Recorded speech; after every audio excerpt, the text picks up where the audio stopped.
Alright, Shalom. First and foremost, I want to start this lesson off by giving all the praise, honor, and glory unto Yahweh, Ba'ashem Yahushai, Ba'ashem Rakakudash. Double honor to the apostles and elders of Great Millstone. Honors to our brothers who are fervently preaching the word in sincerity and in faith. Shalom to the sincere Akwath, and Shalom to the scattered Israelites who are amongst these heathen nations and look like these heathens. Now this lesson is going to be based on 6 people that got killed in a Brussels building fire. So through the Spirit, I'm going to read this article, get some precepts, and Lord's will, you're edified. It says at least 6 people were killed and 2 injured in a fire on Tuesday at a building being renovated in downtown Brussels.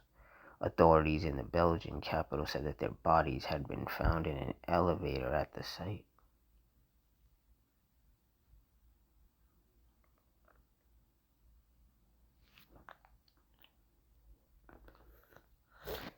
The fire started on the 2nd floor of the building in a main shopping area, and the flames spread into a lift shaft, said Brecht Spabrook, a spokesperson for the Labor Audit Office. He said that 250 workers at the site were evacuated. First responders struggled to get to the lift shaft, where at least 2 elevators had been blocked. On Tuesday evening, the Labor Audit Office confirmed that 6 bodies were found in one of the elevators, according to Belgian broadcaster RTBF. The bodies had not been identified. Brussels Mayor Philippe Clos told the Associated Press that thermal cameras and sniffer dogs were used to try to find the victims. He said that firefighters, rescue workers, and police were there immediately. Everyone knew what they had to do, and that probably helped avoid a greater tragedy. Belgium's King Philippe toured the site several hours later along with Prime Minister Bart de Wever. Belgian Interior Minister Bernard Quentin said he was shocked by the incident. Said, "My thoughts go out to the victims, their loved ones, and everyone still in uncertainty." Quentin said in a post on social media, "A sincere thank you to our fire department and all emergency services for their dedication."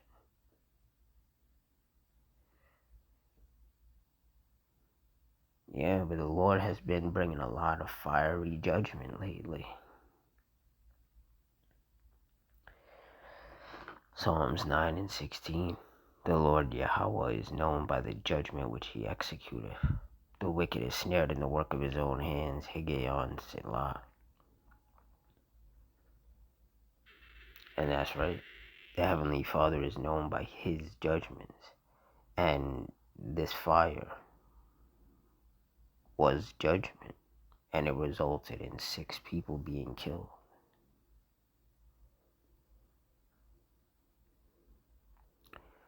Ecclesiasticus 39:28. There be spirits that are created for vengeance, which in their fury lay on sore strokes. In the time of destruction they pour out their force and appease the wrath of him that made them. And when you look up the definition of appease, it means to satisfy. So these spirits that are created for vengeance were created and are used to satisfy the wrath of the Lord who made them by executing his judgments upon the people with whom he is angry with. Verse 29, fire and hail and famine and death, all these were created for vengeance.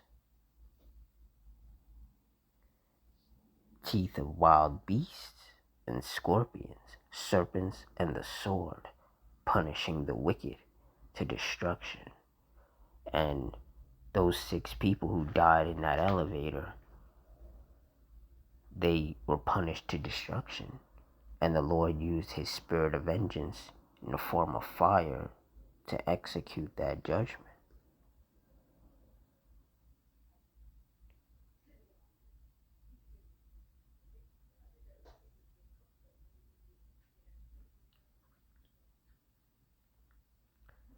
Zephaniah 3 and 5, the just Lord Yahweh is in the midst thereof. He will not do iniquity. Every morning doth he bring his judgment to light. He faileth not, but the unjust knoweth no shame. Yeah, and the Heavenly Father is in the midst of every judgment that takes place.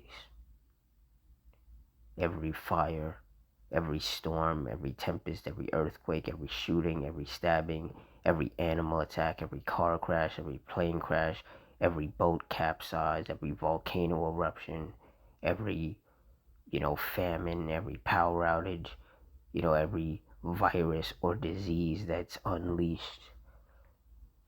The Lord is in the midst of it. And he determines how many people will be affected, how many people will be wounded, how many people will be killed.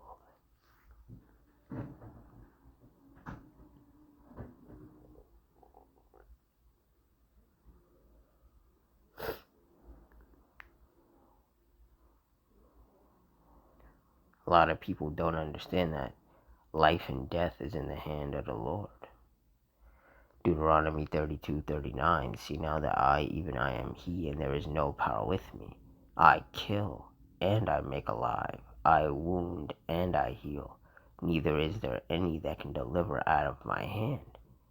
And those 6 people who died, the Lord is the one who killed them. And it didn't matter how fast the firefighters, the medics, and the police got to the site. There was nothing that could have been done to save those people. Because nobody can deliver you out of the hand of the Lord.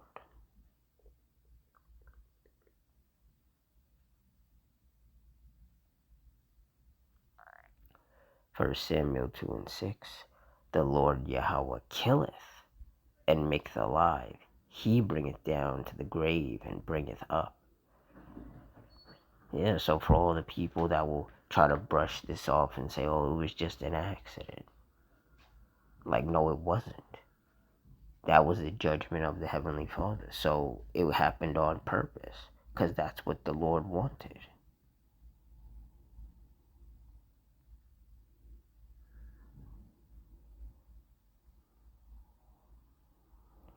Job 4 and 7. Remember, I pray thee, whoever perished, being innocent, or where were the righteous cut off? And the answer is that nobody has perished being innocent. Those 6 people who died in that elevator were not innocent in the eyes of the Lord, nor were they righteous, because the Lord has never cut off those who are righteous. Verse 8, even as I have seen, they that plow iniquity and sow wickedness reap the same. And that's what's happening in these last days. Wicked people who have angered the Lord are now being visited by the Lord through his spirits of vengeance, and judgment is being executed upon them. Ecclesiastes 3 and 1. To everything there is a season, and a time to every purpose under the heaven. Verse 2, a time to be born, and a time to die. A time to plant, and a time to pluck up that which is planted. And for those 6 people, it was their time to die. And for many other people, many other wicked men, women, and children, we are in the time and season where they are going to die in whatever way the Lord sees fit for that to manifest.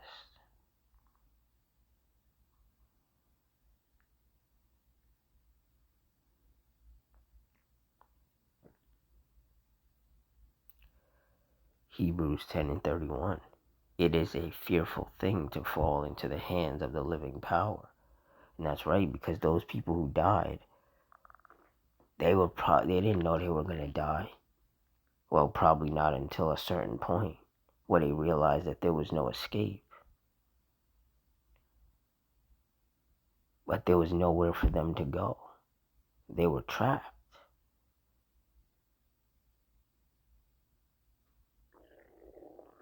And before they died, before they perished, they more than likely felt a great deal of fear.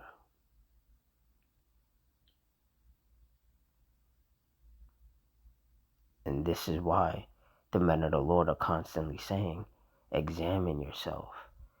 Make sure that you're rehearsing the righteous acts and following the law, statutes, and commandments to the best of your ability and staying prayed up. Because once the Lord starts pouring out that judgment, there's nothing that can be done to turn it back.